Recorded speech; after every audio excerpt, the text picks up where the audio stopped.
One day I'll be your friend, Dan. One Don't day worry. you'll be my friend. This is just proclaiming. Yeah, you got to put it out into the universe to get it back. Exactly. Hello, ladies and gentlemen, and welcome back to the podcast. I'm here with my mentor and soon-to-be friend, Blake Ellaby.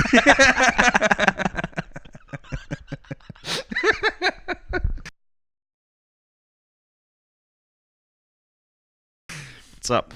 Yes. So today, I wanted to dig into two techniques that I use to make a song that are extremely important, and it usually takes both of these to make a really good song. And I want to talk about the difference between composition and production.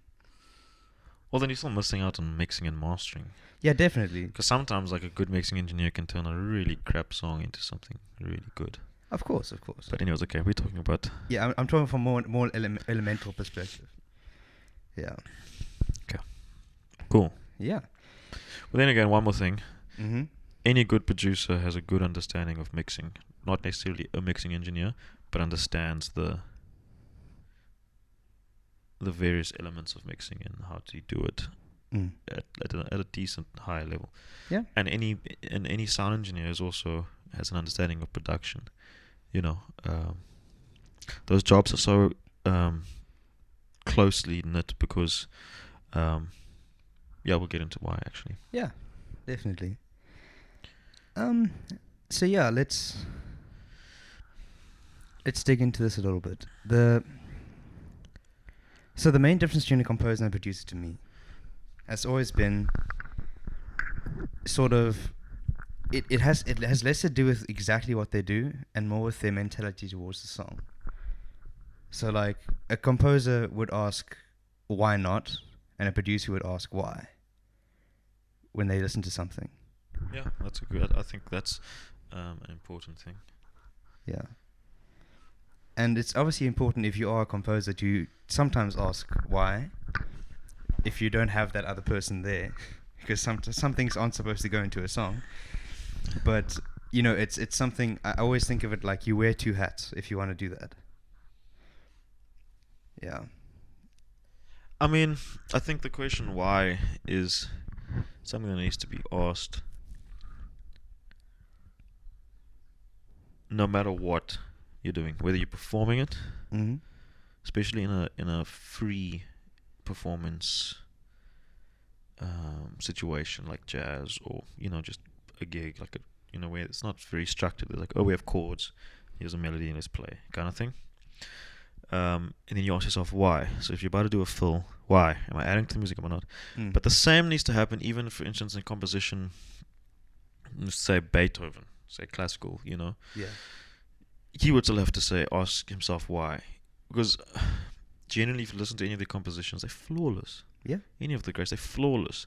They didn't just do whatever they felt like doing. I Mm. think the question was still why, because they were still, no matter what the music was, it was still for the people. Yeah, definitely. Do you know what I mean? So I think they could have easily written the most obscure things because they felt like it, because they wanted to be an asshole. But they wrote beautiful music, always important music, and with minds like those, they could have really just stretched things, but they didn't, because there were certain rules of the day, and why? Do you know what I mean? Like, I think no, definitely, no matter what, I think, but I mean, I understand what you're saying with composition. Like, I definitely understand you saying why not and why. I do get that's it is a very valuable thing within a framework of still understanding. Like a composer trying to compose for this still needs to understand the dynamic of this. Yeah, definitely. You So know? see, the thing is, the question why not encourages creativity, and the question why encourages discipline in terms of where you need to place everything. Yeah. Yeah. So that's why I think it's important for a composer to understand both hats. But if you do have a producer, then you do, like, that's what's nice about having a producer, because then you can be a bit freer and let someone else tell you that you're doing something a bit stupid. The only problem with that is then who has the final say? Yeah, that's why. Because otherwise you're still gonna cause friction. Yeah. You don't need to cause friction. I think there still needs to be an understanding. Like, the producer just has a different ear, and the composer has a different purpose. Yeah. Do you know what I mean? I think they can't be completely. They can't be completely two separate roles. They need to be on the same brainwaves, and then the producer just comes and does subtle changing. Because otherwise, the composer's just gonna. When someone tells you don't do this and you compose it comes from you. Yeah. You take it to heart. No matter how you respond to that, you still take it to heart. You still defend this is my art. There's a part of you that's inside of that. So when someone says, "Hey man, look, this chord progression doesn't make sense to me. I don't like it," and you go, "Yeah, but it does make sense because of this." And they say, "Yeah, but I don't like it." No matter whether that guy's right or wrong, you will take offense to that. Yeah. That doesn't mean like you're gonna be hurt and go away. But there'll be like I'll find like sometimes I'll do stuff. I'll arrange something for a band, and someone will say, "This doesn't make sense." And even if I'm right, like maybe it was just that they played it wrong. Maybe the horn section, maybe I had interlocking rhythms, and they just played it wrong, so it didn't make sense then. I'm still cut for those like 10 seconds while I'm explaining. No, I think it's so this was that part of you that thinks so. You don't want like a producer that's going to come in, or you as a composer, you're going to compose. You don't want to come in with like this maybe the top producer in the world, and you wrote this thing, and he just slates it all the time. No, you don't want that. You need to understand. Yeah. Just to protect your heart. No, definitely. There's that, but also, sometimes, like I think you're talking about Beethoven. These are people who also innovated, and there was a point where they had to no longer protect their heart and really try. And there was a point that they did. There's a point towards the end of Beethoven's life where he'd write some stuff, and people would walk out and call him shit. Yeah. He couldn't hear them, but like just. But wow, sorry, but nice. Yeah, you know what I mean. Like I think that's why it's interesting. So like if, for example, if you're looking at the way a song like Shape of You was made, there were three people in the room. There was Ed, the producer he works with all the time, and another songwriter. So with that. For example, the way I would like understand that relationship and the way I'd build that relationship outside of the music, which I think is very important in this industry, is so Ed and his producer would be tight enough that they could say what they need to say to each other about the music. Yeah. With this new songwriter, you obviously don't know that, so you can react differently to what's going on. You're going to be a bit more open. So I think when it comes to that conversation, that also has a lot to do with the relationship you have with the person. Relationship is everything. Yeah. In anything. For anything, for everything, forever. Yeah, pretty much. Especially in art, like because art is, people get very personal about art. Yeah, that's a tough one. We all do. But what does that mean? I don't know. Sometimes it's a. Because I think you have to choose who you're allowed to be personal with, because ultimately, the definition of art, not the definition of art, but a big part of art is putting yourself out there vulnerably. And like in love, you put yourself out there vulnerably, and should it not work out, should it end up in heartbreak, it should have still been worth it. Like I think people who go out and expect to never have heartbreak are never ever going to have a good time in life. Yeah. Like I think heartbreak is a part of life. Like even your life partner will break your heart. Yeah. I've had my heart broken by my wife. My wife has had her heart broken by me many times, and we're probably going to do it continually. But it's, do you allow it to get to you? Do you allow it to be like, no, that's the end. We're done. No, we continue. And music is like your heart is going to be broken all the time. Yeah. And you just have to, pick yourself back up and carry on and go, wow, I can learn from this part now. And the learning doesn't mean that your heart was broken and the audience hated it. It doesn't mean that they were right. Yeah. You could also have been right. Maybe they weren't ready for it. Maybe it was your music was good, but the delivery was bad. Yeah. I think there's so many factors to take in that there is no such thing as right and wrong, because in any given situation of art, where even if it's a painting, the mood of the day, like if someone had to come out and do a stand-up comedy show today in Rosebank. Yeah. The dynamic of that with all these protests starting to happen, and this awareness of men taking advantage of women and taking advantage and disrespecting another human being. Yeah. of a different gender. You know, that this whole thing, a comedian that has to have the difficulty of trying to make people laugh in today has a really tough job. The same jokes that would have worked today and any other month earlier prior would have been different. It's different now. Yeah, definitely. That aspect of today has changed it. So the way that you would then look upon that art is different, because your eyes have been are like in a different place. Your mind is in a different place. Your sensitivity is in a different place. Women are going to listen to it in one way. Men are going to listen to it another way. You know, it's going to be completely, the age groups are going to listen to it in a different way. You know what I mean? Like, so you have to take like any given day. It's different. Yeah. Music got very deep right now. Yeah, that's all right. I mean, even like Beethoven changed one of his compositions after the bombing of Vienna. Yeah, is it? Yeah, because he was writing a piece talking about Napoleon to annoy the royals of the Viennese people. Yeah. And then Napoleon ransacked the city, and he was so upset he scratched it out. I do remember this vaguely in history of music in high school. Yeah, I think it's the Fifth Symphony. Yeah. Interesting, huh? Yeah, I mean, art is such a... I know someone, a local artist, he's from Cape Town, but he lives in Joburg, and he wrote a song.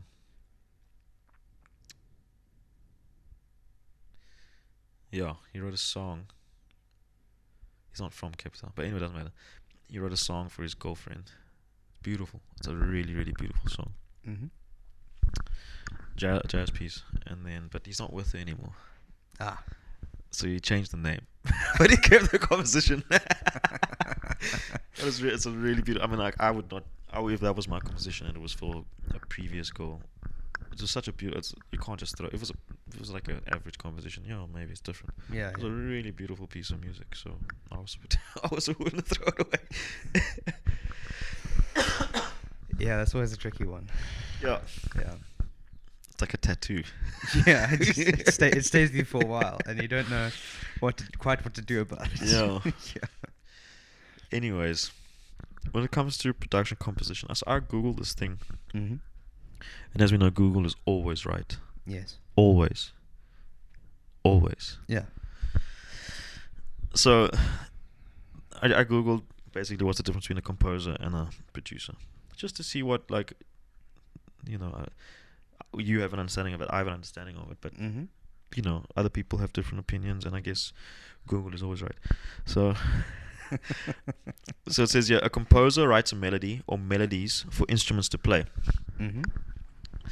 A songwriter is a composer who writes vocal melodies and lyrics for the voice to sing. Okay. A symphonist is a composer who writes symphonies only. Google is always right, Dan. I've never heard of that term before. I've also never heard of that before myself, but okay. Classical cats. Yeah. A producer is a person who is in charge of how the composition sounds sonically. Okay. So, saying here, music producers are basically responsible for a lot of things. First being the arrangement, then the recording, the editing and mixing, and the mastering of the composition. A producer's job is not to compose an instrumental track or compose vocal melodies and lyrics. His job is in how good it sounds, as in which effects to use on any and everything, which DAW to use for the mix or recording. And they kind of go on here. You really shouldn't be the guy that composes the music, but in this day and age, it does happen, as we know. Quincy Jones didn't necessarily write some of the songs he produced. He had nothing to do with it. He was just, like they say, the sonic ear, to say, how is this going to translate to the listener? That's his job. It's like an outside person who doesn't have emotional investment in this thing. It's not a piece of him yet. It's not a piece of him yet. It comes to him as this thing, and now he has to make this a piece of him, but his job is to make it a piece of him and make sure that the public will receive it in whatever platform and best according to the platform that it's designed for, Even sometimes I would imagine that producers would say, hey, this is... Actually, I know someone, I played with a band recently where the singer had written all this music. It was great music. And he contacted this person, and this person said... He said, yes, I got this music and listened to it, and it was like a certain genre. And this guy said, look, I love the music, but I don't think that this genre is right for your music. Mm-hmm. How about we do this? And he in essence was the producer and arranger, I would say, Mm-hmm. because I don't think he composed it, but he changed it a lot, like a Okay. lot. Sure.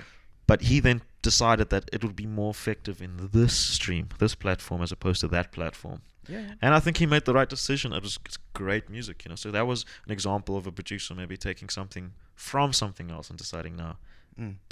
I don't think you'll reap the main benefits of how good this music is. That was his viewpoint, and I stand by him with that, because I think he did a great job, Yeah, I mean, and the music was done really well. it's important to have someone to argue with you. Yeah. Yeah, you know what I mean? Yeah.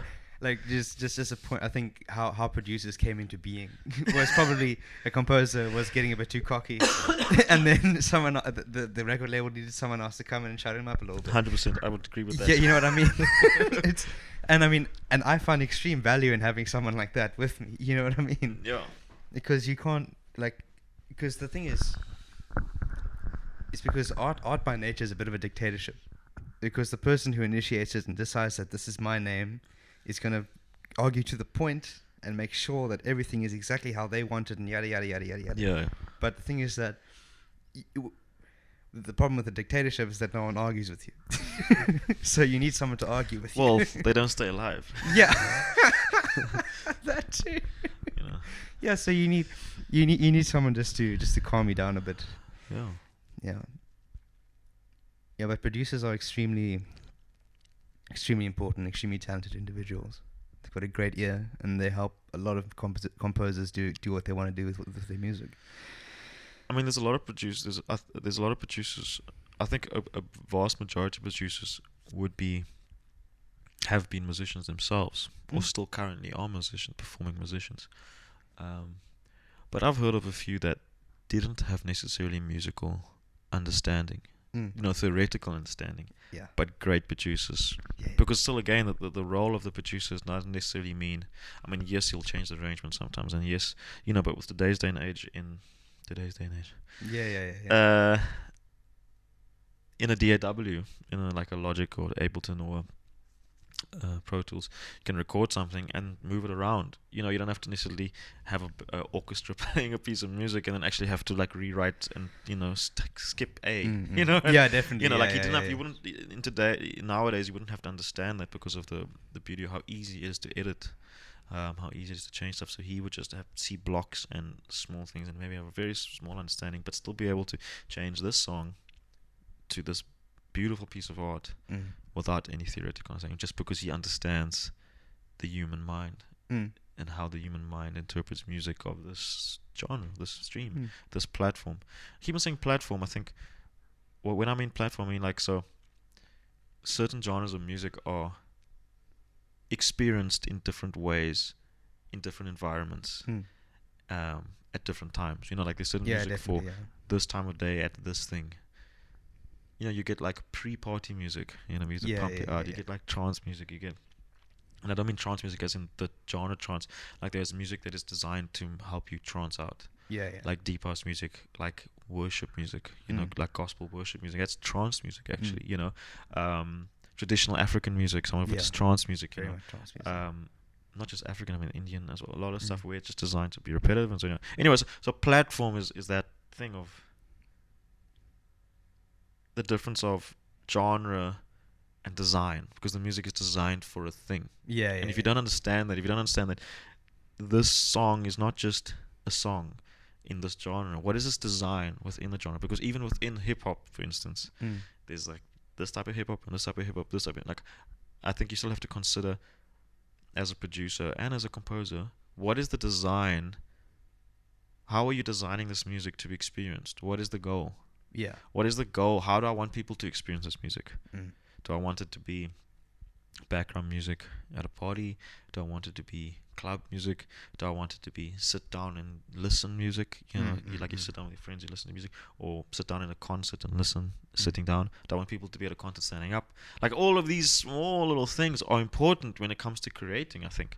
I mean, I don't think you have to necessarily create with that mindset, but at least when the producer comes in, he has to make those decisions. Is how will this music be enjoyed, and that would then affect how we maybe change arrangements a little bit, and how we inform the way it's going to be mixed. Yeah. You know, the way that it's going to be mixed is going to change because, for instance, Kirk Whalum is a smooth jazz musician, right? Mhm. But yet his music, the way it's mixed, is so different that you can't enjoy it in the same way you would in the general smooth jazz album. So generally, smooth jazz is like this gentle background music, Mm. but you're not going to hear, for instance, you'll hear smooth jazz like in an elevator or the background of a restaurant. But the way that it's mixed, the drums are so present in the mix. The drums are so pumping in a sense, like really grooving. And all smooth jazz is grooving, right? But I mean, like the way that it's mixed, the kick is more present, the snare is more present, the whole drums is much more closer in the mix. Mm. So now you can't put it necessarily as background music because it pumps. Mm. So now it's more of like chill party music. Yeah. Background at a braai kind of thing, Yeah, because yeah, it's yeah. mixed differently, because he decided it was a conscious decision. He doesn't make background music. Yeah. So I'm a smooth jazz musician. I love that kind of music, but I don't want to be a background music musician. I make music for the foreground. Yeah. Definitely. So those are Yeah. those are decisions that the producer and the composer. He obviously also designed the way that he composed the music for that. It was a decision that I don't want to be a background musician. Yeah. You know. Yeah, I definitely agree with that. Like that understanding, like even, yeah, like remember, like trying to figure out how my own tunes work. I remember there's one project that I can't actually move on with because I haven't decided how I'm gonna play it, and it's a serious barrier. Like I can't break through it yet. It's driving me nuts. I know that feeling because Yeah. my album took the one that I'm still busy with Yeah. a year later. Mm. I have not been working on it consistently for a year, but I mean, it's been in the works for a year. It took me so long. I had written the music though. Mm. I couldn't figure out how we would do it live. Yeah. I couldn't figure out. So before I ever came to ever recording it, I was not undecided about whether I would have a real drummer. Mm. I was going to use so when I composed the music, I had composed everything. I put down bass, guitar, melodies, drums, drum fills, swells. I had pre-produced pretty much 70, 80% of the album. And so the thing was then, do I use real drums? Do I use real bass? There was always going to be a real saxophone player. Do I record guitars and then not use him live? Those kind of things. Do I record a drummer but not use him live?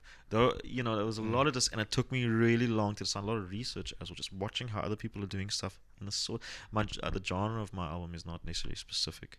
It's kind of in between a lot of things. And I was just watching how are people enjoying the sort of influences of it. How is it being taken? And it varied a lot. And I eventually decided on that. And once I had made the decision and got comfortable and figured it out practically, because it's backtracks, but it's live, but it's weird. Once I had actually tried it out, like literally done the setup in the live setup and made sure it worked, because there's a whole lot of weird factors that it doesn't affect anyone but me. But there were certain things I wanted to be able to do live. And once I had made sure that worked, I then went ahead and then started doing it the way that I wanted to.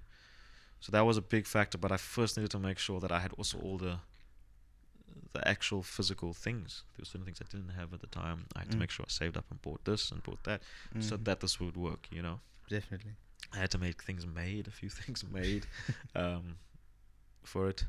No one will ever notice because it's like normal, but it's just the way that I had to be able to make it work with my budget. Yeah. As well, do you know what I mean? That's always an interesting art of this game. Yeah, but I mean, obviously the goal is that eventually, like, that wouldn't even be an issue if you get famous enough or whatever, get enough big gigs. But that shouldn't stop you now when you don't have that. Yeah. I just had to I had to get a workaround. Definitely. Yeah, it's very interesting how that changes things, because like when you have recorded elements, it's like because with a live musician, they are a dynamic instrument in the sense that they will change. Yeah, especially our friends, because they're all jazz musos and they're used to communicating with music, and you can get them to calm down a little bit, but you can't block them completely.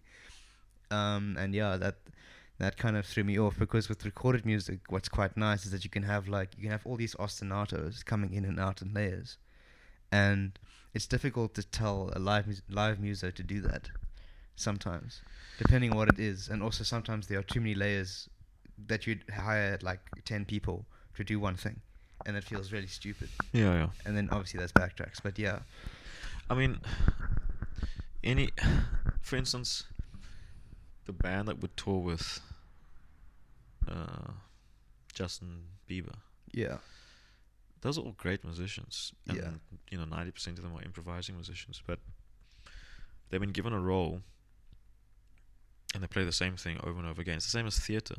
Look at how many jazz musicians do theatre. Yeah, that's true. But that's the same gig, same fills, same things, because the performers rely on certain things. If it's musical theatre, I know, like with Unity, if he doesn't do the right fill at the right time, they mess up on stage because they're waiting for those certain cues, because they're counting their moves and they're counting their steps and they have to finish this phrase over so many counts or whatever it is.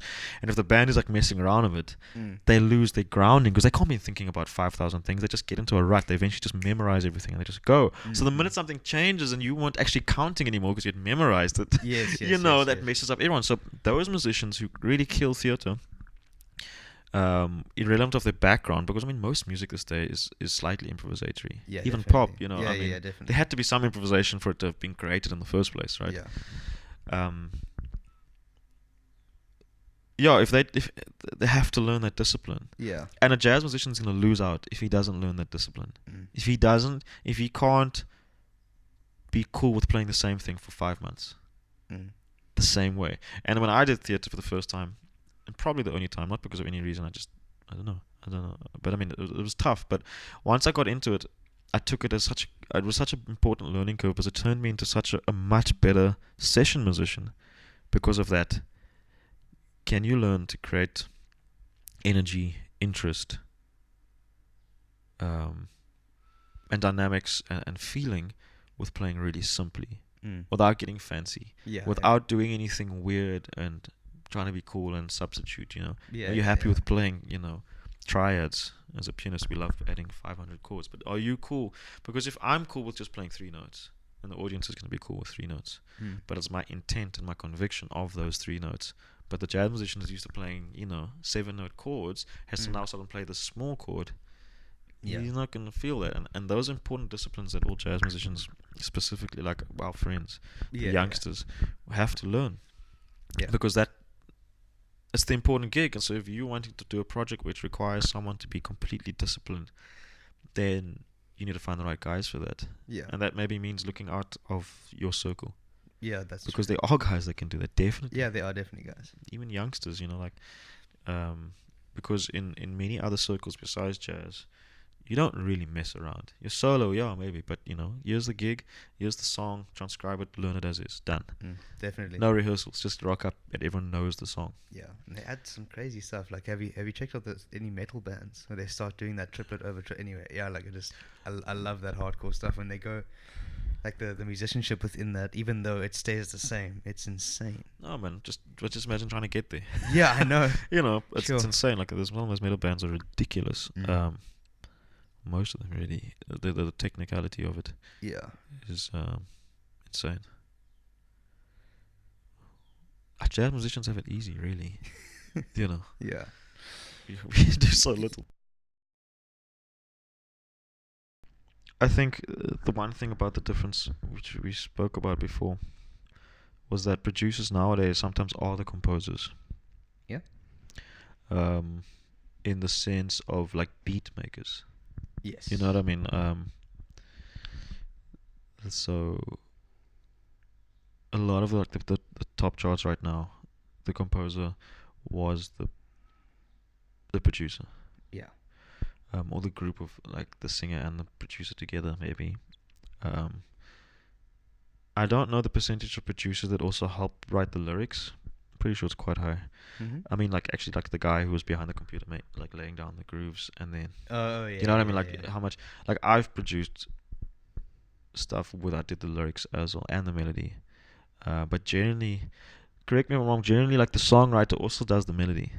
Generally. So like for me, So if you got given some Yeah, chords, for yeah. instance, like say I gave you a beat, Yeah. I mean, I don't know how often does the producer give an actual melody as well? It's like, hey, I got a beat, but I also want it to be stuck to this melody. You Yes, know? yes, yeah, I know what you're saying.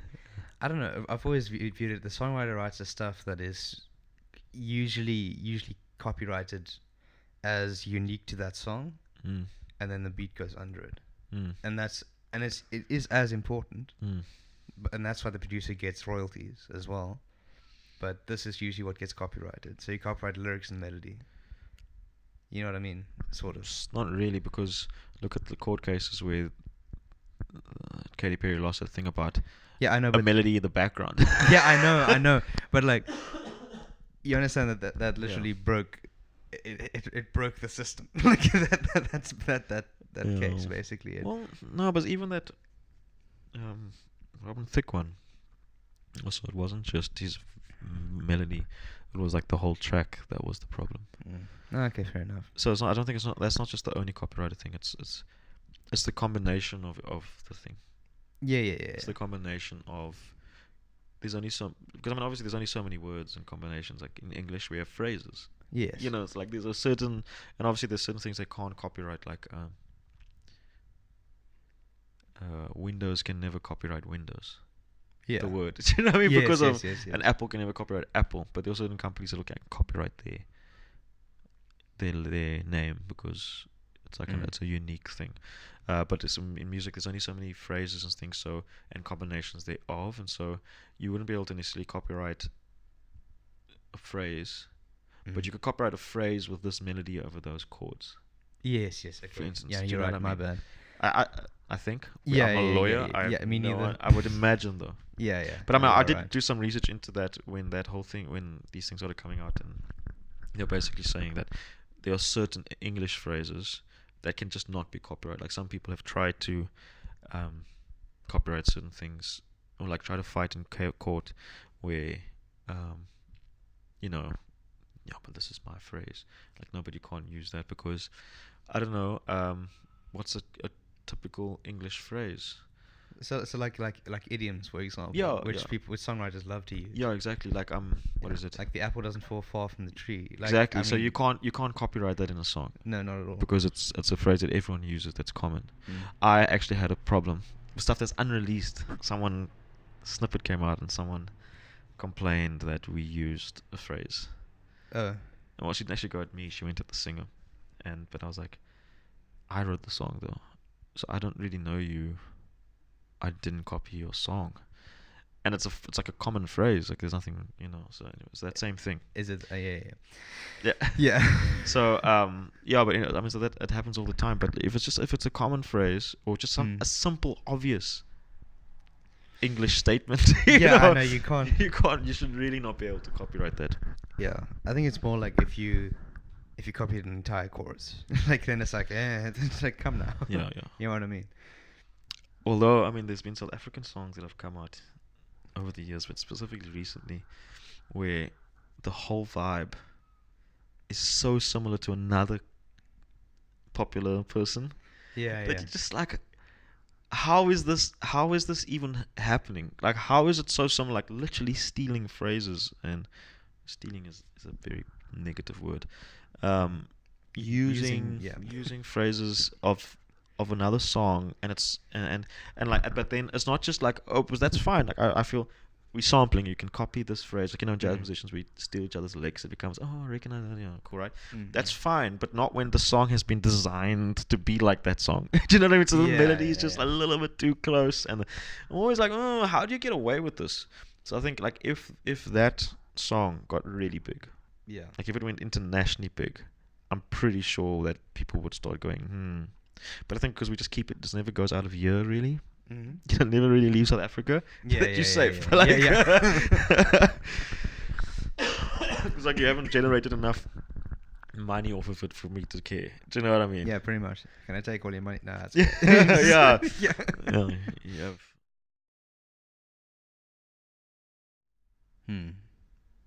I have some stuff to add. Okay. I suppose I mean, when I originally asked this question, I was thinking very much about the way because analysis changes from person to person, especially within music. Mm. There's a few like understanded practices within analysis, like you have classical analysis and jazz analysis within the chords and the structure and all of that. But essentially, when you listen to a tune, there's things that are going to jump out at you. And what I thought was quite funny that happened last week was that when you were listening to the Charlie Puth song, I heard the 3 snippets of the melody, and you heard the two different production angles that the guy took within the beat. And I just find that interesting how that, like, it's literally a different mindset towards the music. It's interesting you say that because it makes you think we probably don't hear the same song. No. Do you know what I mean? Like, No. we probably do not hear the same song at all. Like, I mean, as the world. Like, Yes, no yes, one yes. hears the song the same. No. Because certain things like, it's, that whole thing, you kind of taught when you read the Bible. Every time you read it, like, say the same phrase, you're in this part of your life. So when you read this book, like the book of Matthew, and you come through this phrase and it says X, Y, and Z, you interpret it in this way. Like, you go,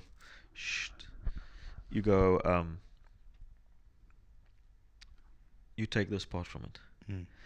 Because that affects you in this way because you're currently in this situation. Good or bad, whatever it is. And then, like, a year down, you're in a different situation, you're a different person. You're literally almost a new person. You've hopefully grown enough that people have interacted with so many people, you've read enough articles, you've just lived life, and you've, certain parts of your lives have changed, your morals have maybe changed, whatever it is. You read that same phrase again, that same text, and it'll mean something slightly different to you. Yeah. Maybe it won't, but then in 2 years it will. Whatever. And it's like that same thing. We all hear something. We hear what we want to hear. Yeah. So a good producer understands a wide variety of people. Yes. And is able to definitely. try and hit as many, tick as many boxes as possible. Interesting you say that, yeah. Yeah, I mean, and the thing is that, like, when as a composer, when I'm listening to a track, I'm trying to think. As you said, what you hear, we're selfish when we listen. Sit there going, if I was part of this track, what would I be doing on it? You know what I mean? Like, and then as a producer, you're also going to be a bit selfish and be sort of, if I was on this track, what would I be doing on it? Because we're interested in what we love about music and what we love about the art. Do you mean? I don't think like that. I think I listen, I try. Especially in music, I've successfully learned this. In life, I'm still learning. Yeah. I listen to learn. Sure. So I don't go, what would I do if I was doing this? I listen and go, oh, he did that. That's interesting. I wonder how he did that.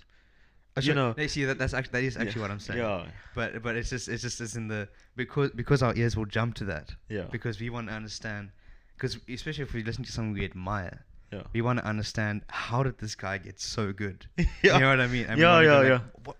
What did they do? What did they do? Yeah. You know what I mean? And sometimes you wonder, how did he get to that point? Because Yeah. I'm sure this has happened to you. Like, you know a song from being a kid. But a song, maybe you were as old as like 17 that you could have last heard the song, right? Now you've grown, you've gone through life, you've learned music. We at this level of music, you're now a lot better as an artist. You're not we're always growing, right? But you've got 7 years more experience. Yeah. Of actually now being a musician. So your life has become revolved around this thing. You've been studying it, you've been listening to it, you've started opening up your ear, your oral has gotten better. Yeah. All these different aspects. Have you not listened to a song recently and gone, I didn't even notice that before? We listen to parts, and I remember at first it used to be like, oh, maybe it was because when I was a kid I was listening to through crappy speakers. But now even it'll be stuff like when I was 22 and I heard a song, like a pop song, and then I'm like now like, what is that, 6 years later, I'm listening to the same song, like pretty much the same speakers probably, and going, I didn't even notice that before, because my ear has developed. I've started, as a producer now, as someone who's been involved in the inside of a song more and more, not still not at the highest level, but still, getting better, growing. You start hearing more. Okay, cool. So at first, you'd listen, maybe bass, drums, guitar, piano, voice, and then maybe leads, and then that's all that I could hear because my brain had only learned to interpret that. And then as I've grown, sort of understanding more and more, one song which was maybe more bare exposed a new element to me, which I wasn't, maybe percussion. Mm-hmm. I'm not talking about like normal, like gig percussion, like Yeah, congas, yeah. whatever. I'm talking about like the cool effects that a producer will put in, or a composer will put into a song to add movement without it being obvious. Stuff like that. And you start noticing that, and then a new element opens up. You go, okay, cool. Listen to what he did with the effects, with the reverbs and delays. And then, your ear just develops, and it's amazing. Like, it's so cool how that happens, how your ear opens up. Before maybe if you listen to composition, you'd hear something, and now you can hear more and more elements. Now you can start identifying chords greater. Like in your car, you go, oh my word, he used that chord progression. Yeah, I see that with a yeah. 9 at the top. Like whatever. Yeah, definitely, yeah. Like that happened to me because when I was younger, I used to listen a lot to the King Singers. Uh-huh. And that is. Oh, it's a classical group that used to, a classical vocal group. Okay. That sang. They sang a lot of like Beatles, and then they'd also sing like classical stuff. Okay, so like a crossover. Yeah, kind like of a thing. pop classical thing. Yeah. Okay. And they were quite fun, and I remember listening, and because I understood classical music is very triadic, I would listen and I'd be like, oh, okay, so this is the major, this is the minor. And I'd go through and go, oh, they're actually using a more Baroque tradition. So there's a bit of the like some a mixture of the Baroque tradition, a mixture of what's it called, barbershop tradition within their singing, because it's a male. Yeah. You kind of have to have that in there. Yeah. And then there's flat nines, and there's the dominant seventh chords and all that fun stuff. I was like, oh, hey. But you didn't notice it at first. No, not at all. Nice at first. Right? Yeah, it's just nice. Yeah. Yeah. It does change a lot. But the other thing about it is, like, does it not ruin music for us? Like, I mean, that's an exercise of Kenny Werner's trying to teach you to, as a musician, to learn to. He says you will only enjoy music when you can learn to appreciate music the way someone who doesn't understand anything about music can. Yeah. Like, to be able to turn off that judgment. And he's talking mostly from, actually, it's anything. Like, so if you're involved in music and you're trying to be this, we listen and we judge. Like, or if it's someone on your level, maybe you're like, oh, it's not as good as I want. And you kind of like, you have this sort of, this judgmental thing in your brain, and it's so hard for us as musicians, but I think it's such an important exercise to learn to force yourself to not judge. Doesn't mean you must enjoy everything. That's, there's a difference. Like, I don't enjoy X, Y, and Z. Yeah. I don't enjoy this performer. That's fine. It's different. As long as it's not based upon jealousy. And that you can only decide for yourself. You can't be like, I don't like that guy. And it's actually because you see something in him that you don't have.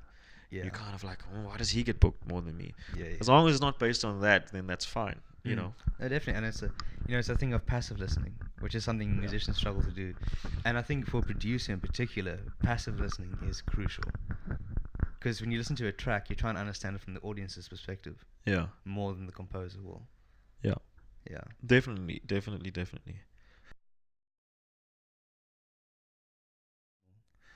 Because you see, the cool thing is, I just find this really inspiring, because Bruno Mars basically started as a DJ because that was the only way he could put food on the table, and that the partners that he met, like, they were like the one guy, this Lawrence, what's his name? Lawrence, whatever his name is. Literally had no money to go and meet this guy, and this guy from a label said, you need to meet this guy, and he was like, whatever. Yeah. They always say that. But then, and the guy said, look, I'm going to reimburse you, whatever. Because he obviously knew that this guy had no money. He said, okay, just give me $5 so I can take the trip over the bus, And it was the first time they ever finished a song, because they'd been working in the industry for long, but never finishing stuff, just going from studio to studio and working with people, and never like really clicking and working and finishing a song.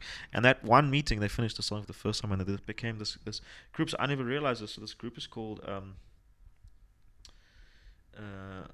the Smeezingtons, which is basically how. So Mars wasn't actually trying to be a producer himself; he was just trying to write, Yeah. So I just find it really interesting how it was long, man. We're talking about back in 2009 is when they started like being successful, but it was already as early as 2006 that they met. Okay, wow. So it's like 2 full years of just working, and like almost broke, like to the point where they were like almost going home, like almost had to go back home and give everything up.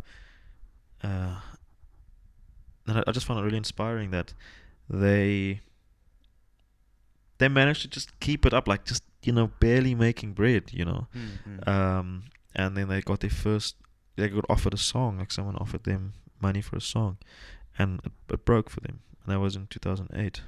And then it still took a little while, but they started like building and building, and eventually the labels similar to like Ed Sheeran, where we want you to play this.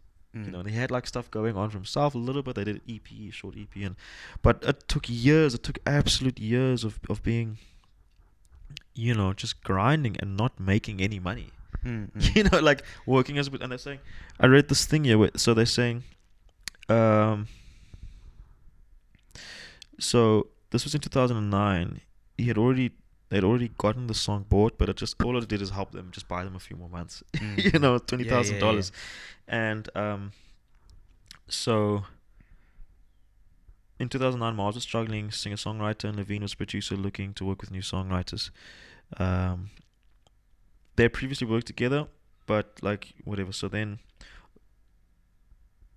they had, so Mars and Lawrence was the original duo writing pair, and they were in their car with no money, and they decided that they're gonna produce for themselves, and they went to this guy Ari Levine, and he gave them the equipment, let them use the equipment, and he was like good at drum programming and sampling and all stuff, and he came, and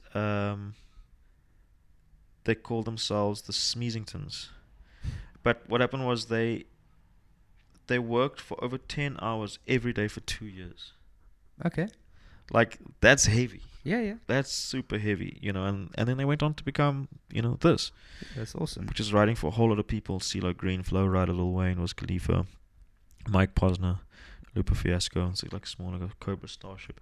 And then Bruno became his own thing. Yeah, I mean, and so that was in 2010 when he did that first thing. Yeah. Nothing on You. That's awesome. Billionaire. Yeah, they wrote that Forget You, that Fuck You song. Yes, I know that song. Yeah, they wrote that. Yeah. It's crazy, man. But like for me, it was just the cool thing about that was just the hustle. That it was basically 4 years of hustling. Yeah. 2006, 2010, when they actually started making stuff, like really starting to like put food on the table. Yeah, man. Properly. Can you imagine? 10 hours every day, man. 10 hours every day. We don't all give that amount of time. Yeah. We think that we're working, and I think that's why it's so important to work as a team as well. Yeah. Because there's 3 of them, well, 2 and then 3, because you kind of keep each other accountable. And when you're feeling dry, when you feel like I can't compose anymore, I have no inspiration, I have nothing, I come and give you something, because I'm like, hey man, I got this, what about this? And then all of a sudden the juices are flowing again, because you were thinking in this vein, and I came with this new thinking.